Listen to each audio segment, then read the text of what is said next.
for the Philadelphia Urban Office. I want to start saying thank you for being available today and let us talk about what kind of help do we do. And from my side, I will be talking about what is working with NRCS.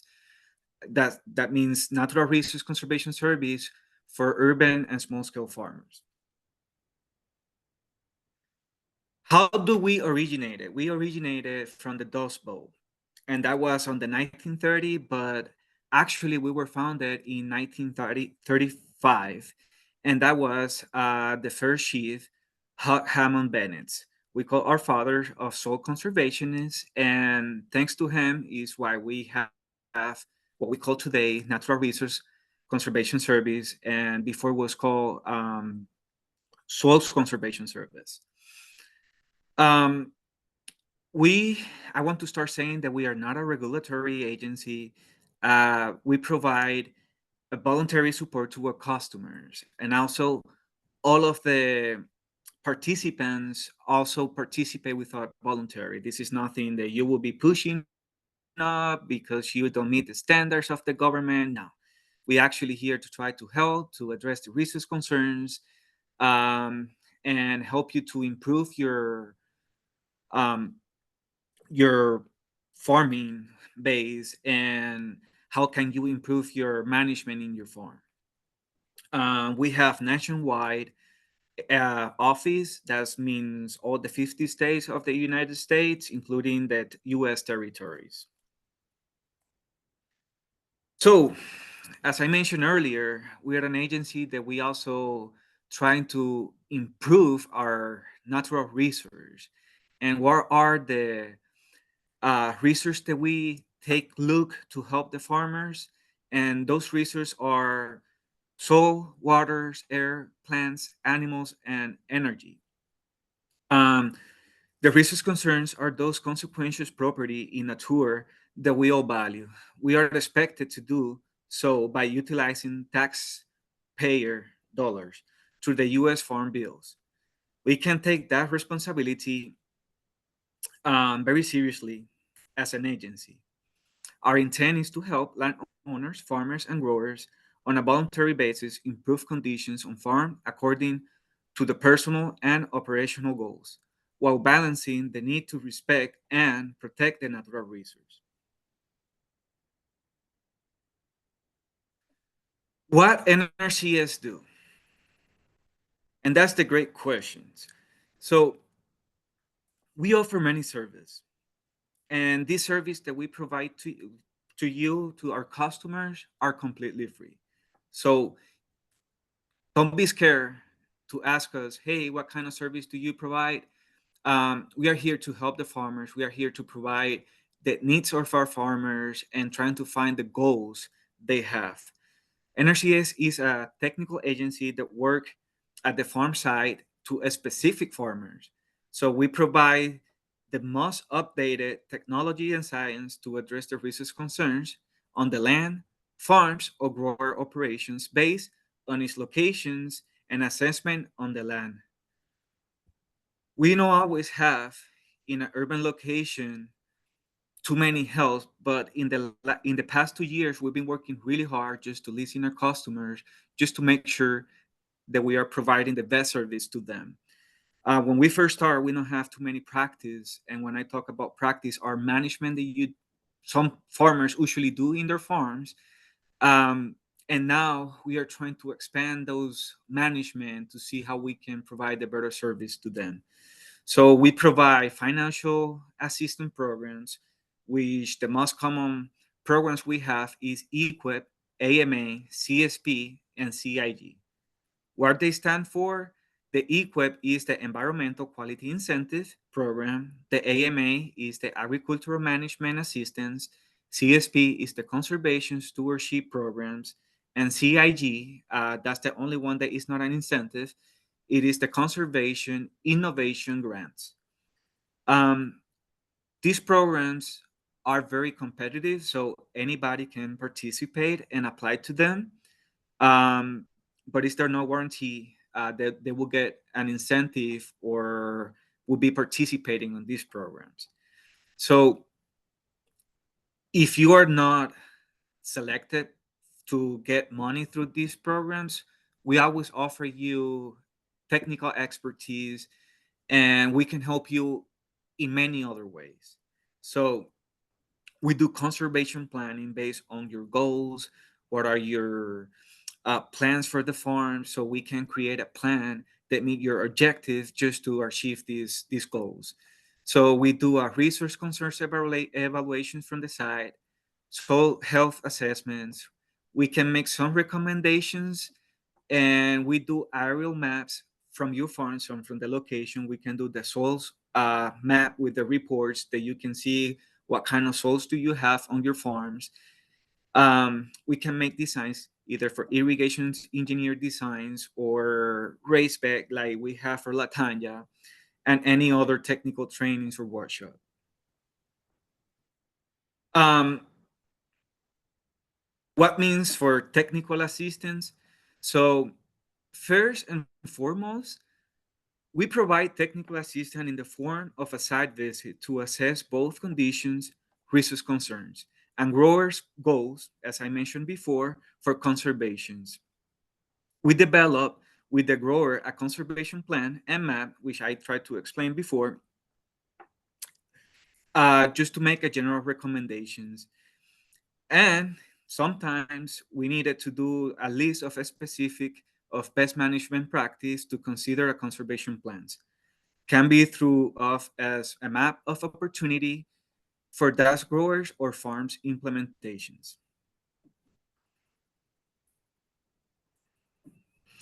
I also want to mention that we are start with the planning and technical assistance. Please keep in mind this is completely free and confidential. What are the best practice to consider in the sites where the farms or the garden assist to meet both conservations and operation goals? So we have these different programs that I mentioned, and the program that pretty much most people know is the environmental quality incentives programs. This program is really good because it offers over 800 practice, and this practice is to improve their farms, how we can do a better management of the farms, just to having a better production of the farms, and in that way it could be cost effective for the farmers. Um, Also, under these programs, we have one term that is called historically undeserved. What that means, the historically undeserved, this term refers to those customers that have been subject to discrimination in federal policies and programs. So what I'm trying to say are for those customers, they have not received an equal assistance. And which groups are under historically undeserved? We have the beginners farmers, we have veteran farmers, we have socially disadvantaged farmers, which are for subject to racial or ethnic prejudice. And also we have a limited ranches, a limited resource farmers or ranchers, which means they don't have enough money, and they don't meet with the certain amount of money, or they don't make certain amount of money, so they qualify under limited resource farmers. About applications, we accept application all year round, but usually for the first round, the deadlines are in October 1st. It doesn't mean if you apply after October 1st, you won't get funded or you won't get considered. Something good that we have in Pennsylvania and Philadelphia office is that we can have different rounds, which means if you want selected on the first rounds, and if we still have funding available, we are going to be able to provide you possibly or consider your farm during the next two rounds or the third rounds. So it's always an opportunity during the year that you can be getting advantage of these programs. So we have two grants opportunity. One of them is the PA, Pennsylvania Conservation Innovation Grants. And also we have the USDA Office of Urban Ag and Innovative Productions. They are very competitive. And for the second one, my understood is the way to apply for this grant. Um, you have to submit a proposal, but that proposal will be evaluated not through the state of PA, if not from national headquarters, which should make it even more competitive. So, how do we get started? Or how do we just start um, in conversation with NRCS or FSA? So, the first thing is just give us a call or email, and we can set up an appointment just to ensure a quick service, and we can show you what kind of um, support we can provide you. So what really you need to do when you comes to the office, I think if you have a driver license, a photo ID, that will be fine.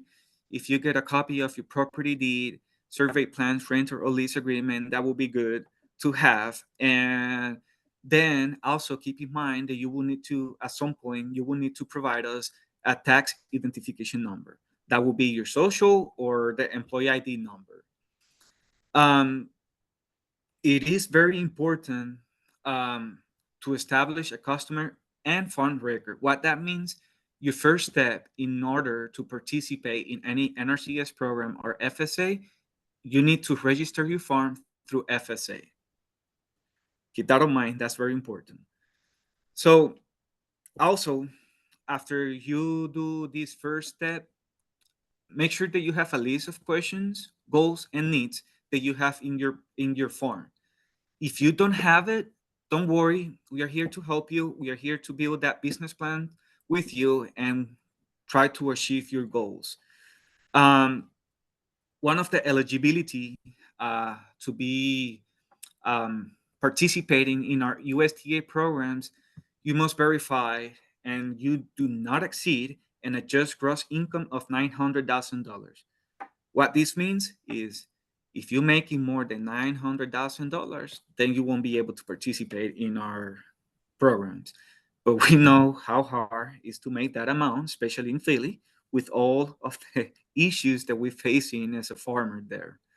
So we're gonna do a farm visit, which we're gonna expect talk with you in your farm. We expect you to show us what are your goals, what are your plans, what goals do you want to achieve, and what is the point that you want to get from this visit. So we will file your EQIP application or any program application that might fit for your farms and your goals.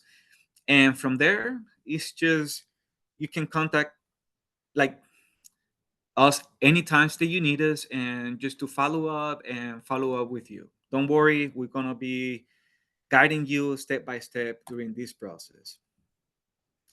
So we have 5 steps of the system. One is planning, application, eligibility, and ranking. Um, all these five, and I forgot implementing, that's the very last step.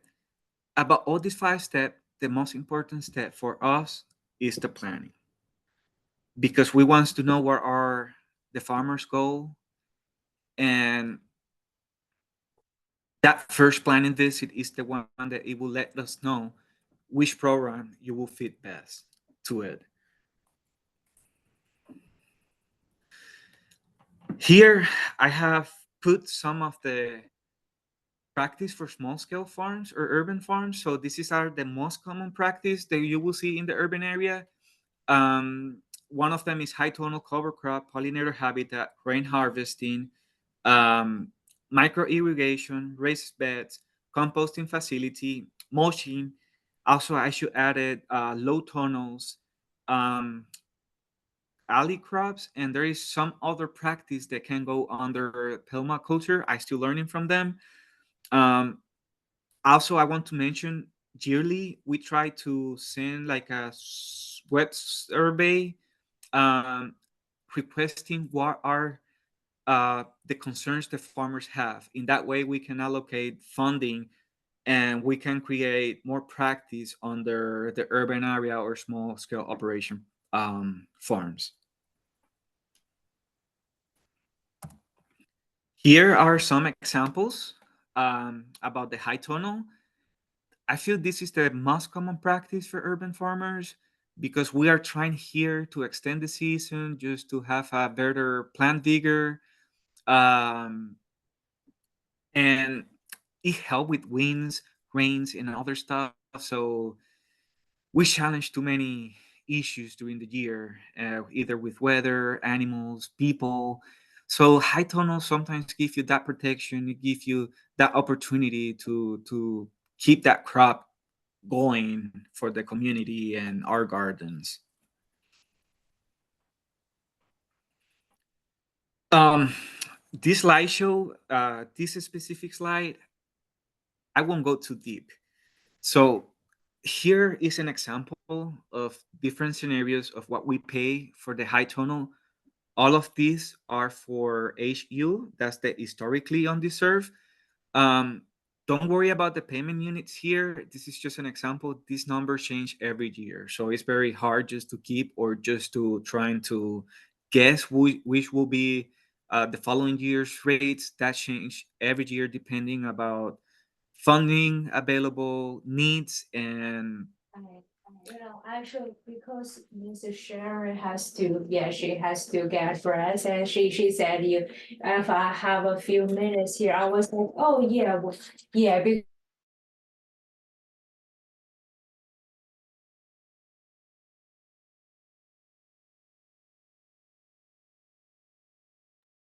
Freddie, can you unmute yourself?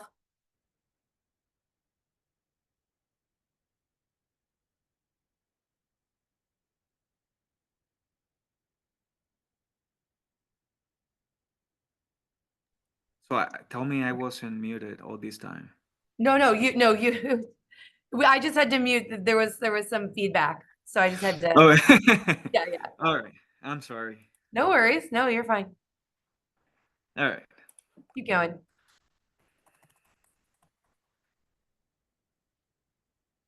I'm sorry. Before we keep moving forward, and on the right corner, we also have the high tunnel standard policy that we use. So we provide this to each to each farmers, just to give them a brief explanation about this practice work. Don't worry, you will receive a standard form like that for each one of these practice with a specific information, and I will be with you there explaining what you have to do just to be able to complete this project and meet natural resource conservation service standards. um, so here are some links, and I hope to share this presentation with you at the end, and that will help you so you can see more information about our high tunnels initiative with the programs. um, Please take a look of each one. They're very informative. It would be a great help. I also want to mention we have these forms in Spanish too, or most of them. We're trying just to make it English and Spanish. And basically, or before I forget, I have to mention this presentation. It was made by Susan Perry. She is our assistant state conservationist for partnership programs, and she is the Pennsylvania urban point of contacts. And myself, here is also my information.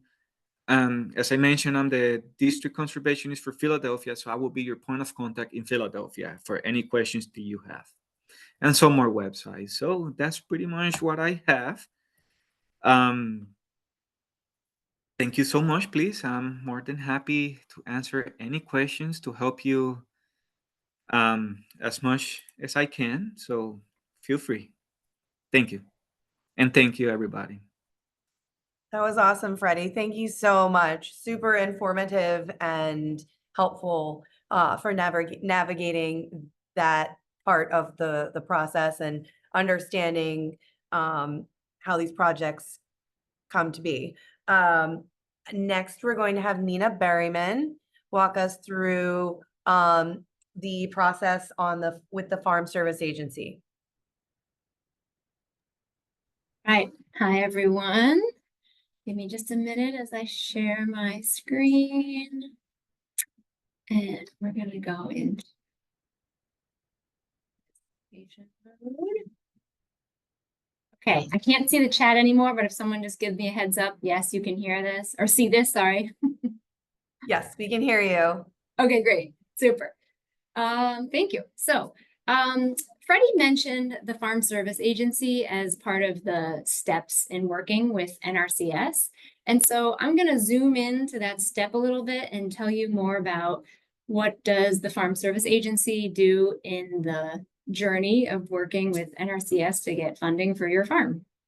So FSA stands for Farm Service Agency, and you can kind of think of us as like the financial safety net for farmers. Quick overview here.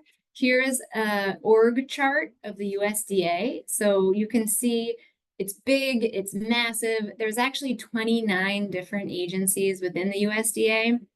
And Wait, NRCS. Nina, sorry to interrupt you. Did you mean to share your screen? Yes, can you not see it? We can't see your screen. Sorry. I was like, wait, there's no org chart. I love a good org chart. Okay. I knew that might happen. That's okay. I'm glad you said something. Yes, no problem. Sorry to interrupt.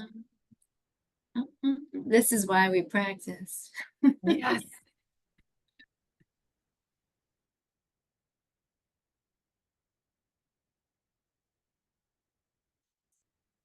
Can you see it now? No, not yet. Okay, sorry for the delay. No worries. Take your time.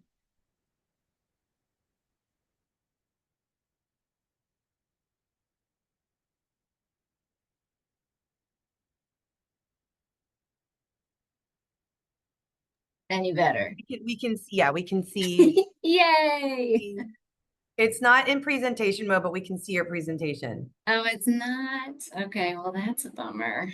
I don't want to take too much time with this, but let me just try one more time. Yeah. All good. We've got plenty of time, so.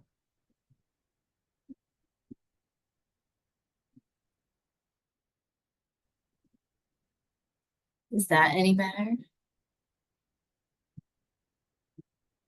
Yes. Oh, yeah? Good? Okay. Presentation mode? Yes. Nina, we can see your notes too. Oh, okay. Well, my apologies, everyone. We can see the main slide. That's fine. And Okay. yeah. Is it big enough? That's the biggest concern. Is it big enough? Yeah. It's go to the next slide.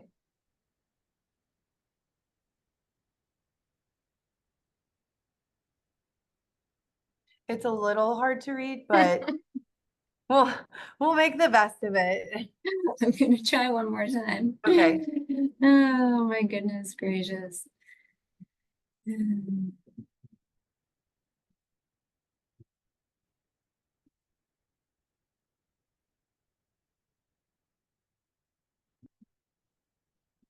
Presentation mode yet?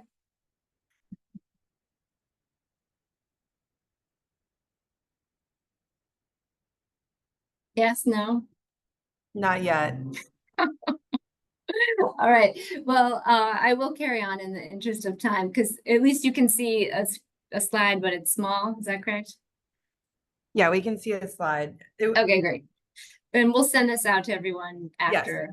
Yes. So, I was saying just simply that the USDA giant organization, 29 agencies, NRCS and FSA are just two of them. So it can be a bit difficult to navigate, but that's why we're here, is to walk you through it. I wanted to give everyone a little bit of context for the urban initiative that we have. So Freddie mentioned we're in Philadelphia. Our goal is to serve urban farmers specifically.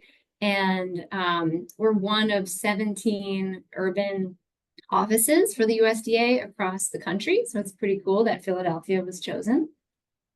Here's a quick picture of our office right on Broad Street. So you can find us in the Leon Sullivan building. And so as I mentioned, what does Farm Service Agency do? Our role in this journey is to sort of get your records created and started, get you that farm number so that you can make that application possible with NRCS.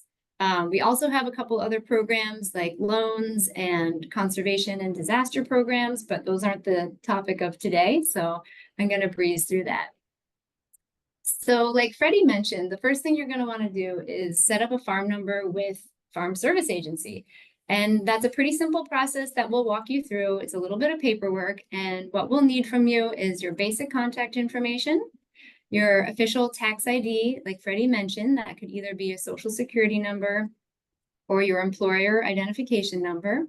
And the reason we need that information is because, you know, people are applying for these programs, hopefully so that there's an exchange of money, right? And so we need that tax ID number so that we can, we know where that money's going when we make a payment to you. We also need proof that you have access to your land. Freddie mentioned that we're working with taxpayer dollars. 100% of our budget is taxpayer dollars. So we need to make sure that money is going to a secure place where there is land access, and it's going to be well used, and it's not going to you know, be insecure because there's a development that takes over the garden or something like that. So we need to know that you have control of that land. So what does that look like? You could be the owner, and in which case we just see a copy of your deed. You could lease, in which case we just see a copy of your lease.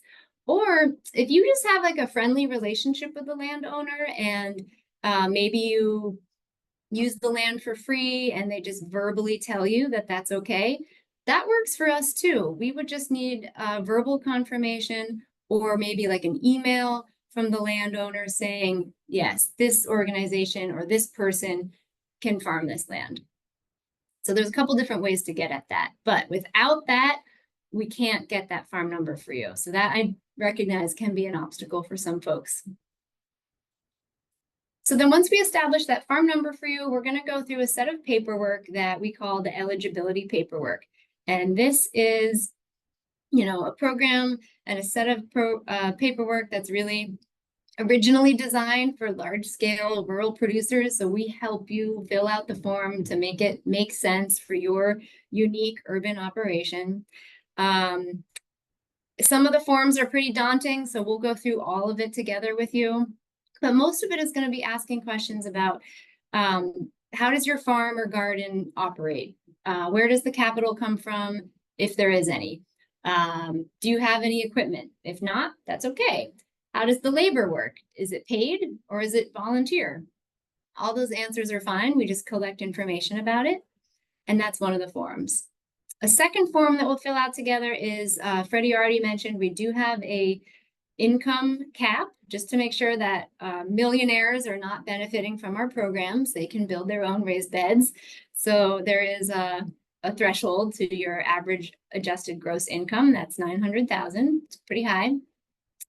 And then lastly, we just need to make sure that your farm or garden is not on a highly erodible land or on a wetland. We want to make sure we're not giving people money to degrade these natural resources. That is actually our mission, to protect them. If you're growing in raised beds, then it's not a concern because you're not disturbing the soil. But these are all forms that we help you fill out and get you through it together. And that consists of the eligibility that then you would move on to those next steps with NRCS that Freddie outlined. And then I'll also just mention that, of course, it's paperwork, so we need someone to sign the paperwork, and we just need proof that the right person is signing it. So if you're applying as an individual, that's easy. You just sign on behalf of yourself. If an entity is applying, like a nonprofit or a church, then we just need to make sure that that person has the authority to sign legal documents on behalf of that entity.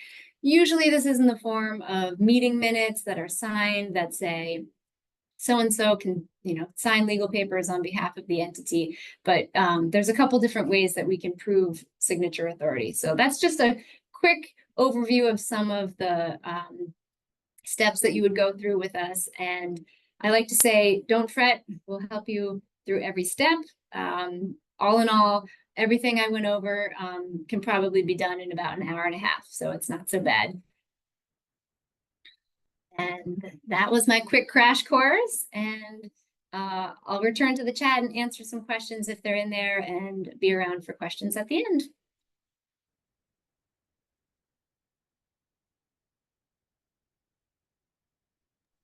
Awesome. Thank you so much, Nina. There's a quick question. Are there grants for flower farms?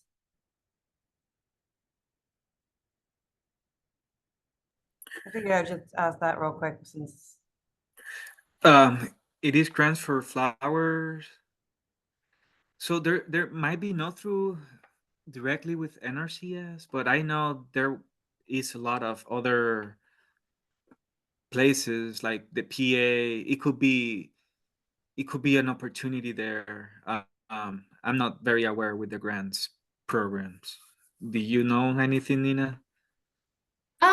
I could say, what's interesting about our role is that the USDA is so big. I'm sure there's grants out there to help with flower farms.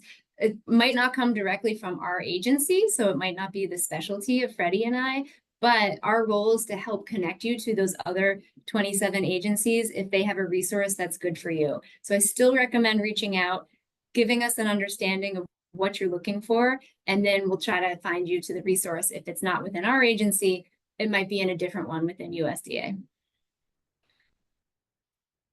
Thank you. That was really helpful.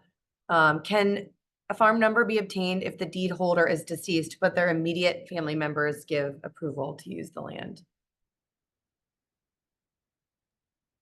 That's a great question. So we would probably have to take that on a case-by-case basis. We would still need some sort of paper trail that links the current heirs to whatever deed is on file. But there are some programs that we have to help specifically navigate some of those trickier situations if the deed hasn't been updated yet.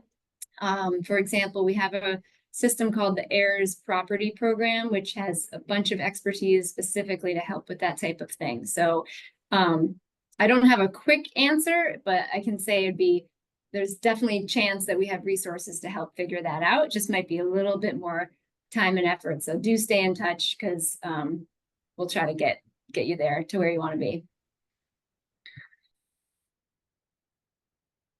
Fantastic. All right, we'll answer more questions at the end. I'm going to keep moving to Tanya, to your portion of the presentation. LaTanya Ingraham is the owner of Mary's Daughters Farm. So we want to hear about her firsthand experience going through the process. So I'm going to let you get started. I'm going to share my screen, and then you can kind of let me know when you want to go to another picture, LaTanya, okay? I'm just going to switch computers because this battery is low. Okay, no problem. Let me know when you're ready. Hey, Ruth, I will try to answer the question for Sky. I just take advantage Oh, of that sure. moment. Yes, Sky, you will have to put money up front of the project, and after you finish, somebody from NRCS will go to your farms, review the projects, and if meet the standard and criteria, you will get approved. And after I would say 3 to 5 business days, you will get the reimbursement based on the stipulation of the contract. So don't worry. Also, will be like you will get all the instruction, all the guidelines, and everything else. I hope that helped. All right. Tanya, are you ready?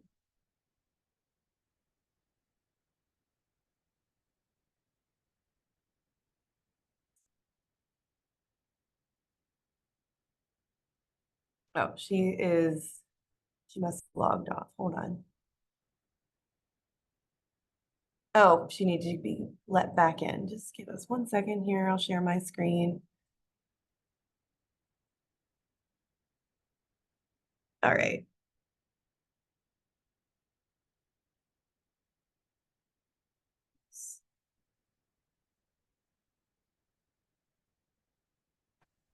Okay, sorry about that. I was waiting.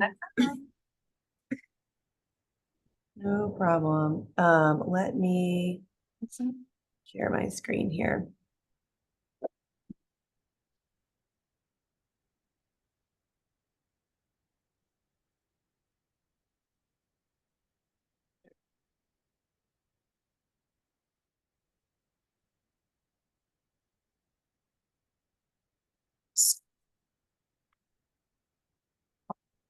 I can't hear, just a minute. Slideshow. Here we go. Okay.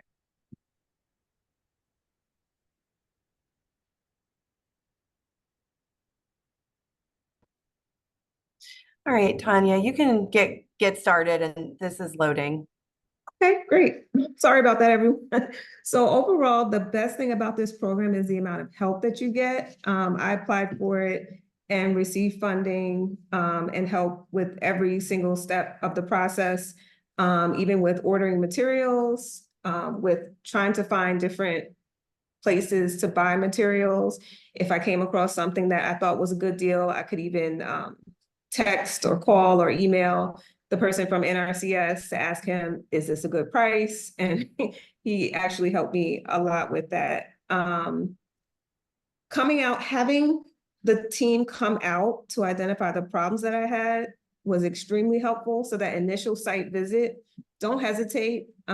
It's not a scary thing at all. You don't have to be afraid and think, oh, my place is not ready for anyone to come out for a site visit. In fact, if you think it's not ready, that's great because it allows them to see just what your needs are.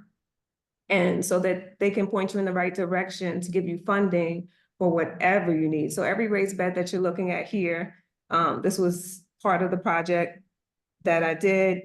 So you put down a liner to separate the old soil from the new wood chips, and then your raised bed, and then importing clean soil. Pretty simple. They gave me a whole conservation plan and a plan for every single step of how to build the raised beds down to how many screws to put in each section.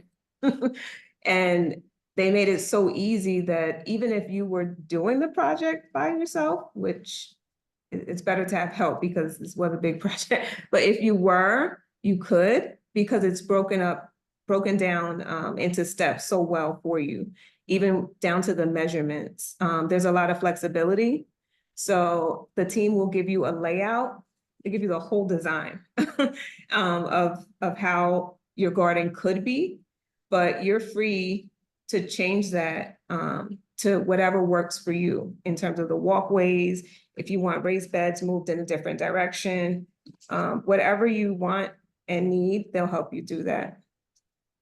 And if you ever have questions, you have a single point of contact at NRCS. And I like that a lot because this team works so well together. And if one person doesn't know something, they won't tell you, oh, I don't know, you should call so-and-so. It's not bureaucratic at all. So you won't be given the runaround. They'll say, I don't know, let me check. And I'll get back to you. And then they'll go and contact however many people they need to contact, and then let you know, I spoke to the soil scientist and they said this, and I spoke to this person and they said that. And if you still have further questions and really need extensive help with something, they will refer you to someone who you can call. But overall, I feel like this program really does a lot of the work for you so that you can focus on whatever it is you're trying to do in terms of growing food.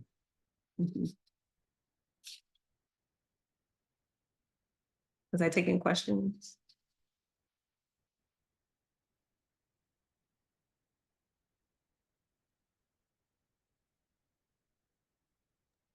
Oh, are you all done? I am, if anyone had Oh, a okay. question. That was You guys- quick, there. Do you want to go through any of these pictures? Share. So that's the very beginning when I finished and all the beds were done. You can decide whether you want your beds to be really large or small, the spaces in between. One thing that they recommended was just start building the beds. Don't fill them up yet. Build them and lay it out how you think you want it, and then walk around and see, does that work for you? Because once you fill it, you'll have to take the whole thing apart to move things around. So build the beds, keep them empty, and make sure your layout is right.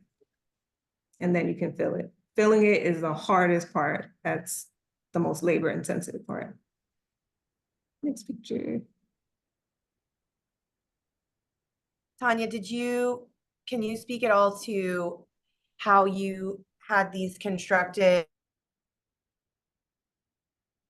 Well, the blueprint is there. So you get, there's a minimum size as far as height goes. And you can make it that height, or you can do it as tall as Are you. Oh, can you hear me? Yeah. Okay, you can make it taller, but there is a minimum specification of how high it should be. Untreated wood, that's a big deal, because if we're trying to get our vegetables in soil that's not contaminated, you don't want to go ahead and use building materials that are contaminated. So untreated wood. Cedar is extremely expensive. That was a barrier for me, because I did want I did want that, but it was extremely expensive. So you go with what you can afford, and you can get wood from different places. So if you have a place that's local, you can call them and see how much they charge for whatever amount you're looking for. You may get a discount for buying in bulk. You could also try a big box store. What I found is if you do that, the wood isn't always cut the same size. So if you buy some now and then some later, you might get a different, it might be off just a little bit because maybe they're using a different supplier. So if that's a consideration, that's something you might want to take into consideration. Maybe you want to buy all your wood at once, or do you want to buy it a little bit at a time and do some of the beds at different stages? So I did it in stages. So the grant I received was through EQIP. Is that correct? Yes, you did it through EQIP. For EQIP. Very, very easy. It was not hard. It sounds more complicated explaining it than just implementing. Yes, they explain it well, and that's because they know their jobs well, and they do that for you. So you really don't have to be stressed with that. You just focus on, once they give you the plan, you're just focused on implementing the plan to get it done, and you get a certain amount of time to get it done. So it really gives you time to just map out what you need to do without thinking about how to make sure you're growing under healthy, with healthy soil. It takes that part away, which is a big deal. And also the design process, you don't have to hire a designer. This is free. All right. Oh, this is another consideration. If you have a fence, you don't want to put a raised bed right up against a fence, because the weeds will grow, and how are you going to get in there? So actually had to empty this out and move it. So I'm glad you showed this picture. That's something that I learned. So really think about everything. It gave us more space to be close to the fence, but how are you going to get in there? And if you have someone building this for you, make sure you're out there when things like this are happening. So you don't have to take the work apart yourself later on and fix this. Programs a cost share, yes. Here's a few more pictures. See, these are a That little was bit of before and after. Just stop me if you want to speak to any of it. It looks like in the one picture here, is this where, is this like, are the beds close to where your compost is, or on the one on the left? So that's kind of where we were storing things. So you also want to think about where you're going to store. So when you get the soil shipped to you, it's going to be a whole lot. And so you want to make sure you're storing it in a way that if there's a bad storm, everything won't blow out of the fan. So this little thing, it created a barrier to make sure that that didn't happen. And then also if you have leftover soil, so to have an area, just plan out where you're going to put things when they come. Mhm. We can keep going. More pictures. Okay, yeah, this is just more of the sighting of where it is. If you want to speak to any of these, with this in the schoolyard, because it is by a school, right? Yeah, so it's an educational space. So if you are working with children, you want to think about how the children will walk through the garden. And I remember Nina talking about, kids liking to have like different paths to walk through. That's fun for them. And it's true. And then also consider where your teaching space will be. Where your teaching space will be. So that area works out very well because we have the raised beds surrounding teaching space. And then if you have We only have oh, sorry to interrupt. We only have a few more minutes. We have 5 minutes left. I just want to make sure we have time for this. And here's another to end it. Here's to end the pictures. Here's the picture of after, with filled to the brim with goodness there. So I thought that was a good one to kind of like showcase the before and after for you. Yeah. So I think, Tanya, if it's okay, we can leave the rest of the time for questions. Hold on. There is a question now. I see. What type of liner was used? It was a fabric. They'll tell you exactly which one to get, but it wasn't the plastic. They said they were really trying to get away from using anything plastics. It was a fabric. It's a thick fabric liner. Let me just go back through and make sure I didn't miss any questions up here. Freddie answered the question of, are all of the programs reimbursement only? Freddie said yes, in terms of how the incentive works. I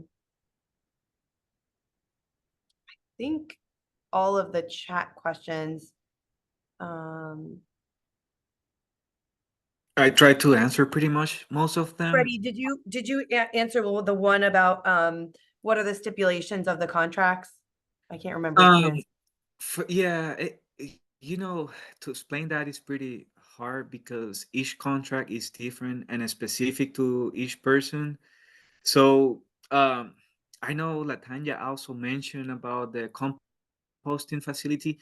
That's one practice that it helped the farmers also to get funded just to improve their composting facility. Um, and I completely forgot to mention that. And also, I forgot to mention about the high tunnels. They have a cap on a limited. They are limited for $10,000, so you cannot exceed that amount of money. I don't think you will have that problem on the urban sites, but you never know. And I don't know. We do have grants. I know most of the farmers looking for grants because they depend on that or they don't have the capital just to pay upfront. So we do have the options that we call advance payment, so people can request it. Usually people don't do it because it have too many restrictions and they got scared because any or confusion, not confusion, I would say any mistake they make, they are more specific since the government is putting the money up front. So also, I know this is a very limited for urban farmers. So keep in mind, if you have a grant and you want to combine it with this incentive, that's something that we also can do. So um, just feel free to reach out. I'm more than happy to help and sit down with you and explain it over and over. I have no problem sitting down with farmers and helping them out. Like Latanya, know she have this experience before. Either me, either Nina, Veronica from our office, either Kefeni, that is our urban soils scientist. So we are always open to go out to your farm and meet with you and try to help you out.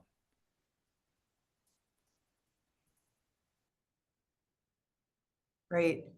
Um, is there a list of grants available is a question.